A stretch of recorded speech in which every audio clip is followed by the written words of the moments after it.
Hi, I'm Dave. And I'm Andrew, and we are the IB English guys. Today we want to continue our conversation about artificial intelligence, and specifically we want to talk about gamification of key terms and concepts. Gamification, mouthful. What am I talking about?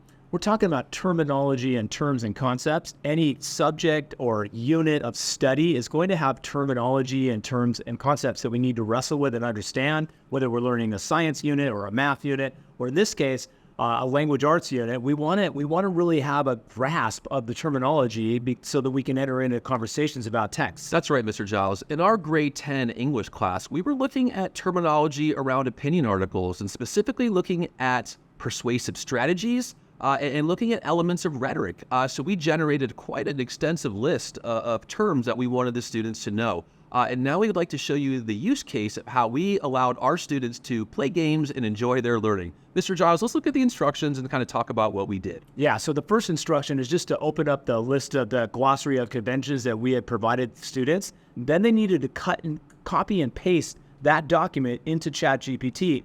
Why is that important? Mr. Giles, that's super important because the bot needs a data set. It doesn't know the terms that our class is working with. So we are essentially saying, this is the data set that I want you to play games with. So we got to copy and paste that in there. Once we've uploaded that list, Mr. Giles, what's the prompt that we engineered for our students? It reads as follows. I'm a grade 10 student. I want you to give me examples of each opinion article convention and ask me to determine which convention is the best answer. Don't tell me the answer until I respond. I want to do one question at a time. Please do not go in order. Very clear. Yeah, a few things to point out why we engineered the prompt as follows. Of course, you want to identify who you are. The bot, knowing that you're a grade 10 student, will adjust its language accordingly, right? Telling that we don't want the answer is important because sometimes AI will just go ahead and give you the answer, and that's not what we want. We want to do one question at a time. We've noticed that AI has a tendency to just bombard the student with content, so we want it to go slowly, so we tell it that. And this concept of please do not go in order, that's to prevent the bot from just going chronologically, numerically down the list. That's not a very engaging learning activity. Yeah. So we want them scrambled. This is a key learning point, is that we have to actually direct ChatGPT very specifically what we want. I think you've done a really good job of explaining that. That's great. So let's look at an example of a quiz where we can see a student doing just what we were talking about. So the student asks, can you generate a quiz for me with those 10 terms? I would like to include the definition, give an example. So we see again that prompt is very clear. Now we see the bot saying that they're willing to do that. Here's the first question they ask.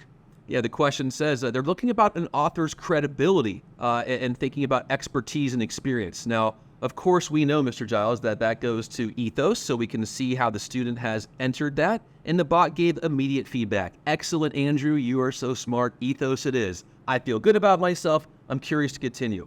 Mr. Giles, I said this topic was about gamification. That doesn't look like a game to me. Yeah, it's just kind of quizzing you, and I think we can do a little bit better. So we see the next example where the student says, well, what else do you have besides fill in the blank activities? How else could you make this a little bit more fun? Be a little more creative. I like that. We're actually telling the bot to spice it up a little. Spice it up. Don't bore me with my learning. So in this use case, we see that the bot has opted for more of a riddle approach. And it says, I'm the backbone of any persuasive text. Without me, your arguments would fall flat. I rely on facts and statistics and logical flow to make a point. Who am I, Mr. Giles? Oh, I like that. We're like personifying the term. Now we're calling it logos. This is, again, the logos, the logic, and the reasoning of the text. That's a little more interesting. It is more interesting. And I like how the student said, this is fun. I like this. Try to make it a bit harder. So the student is becoming more active in personalizing their learning, and they can adjust the difficulty according to what works for them, okay?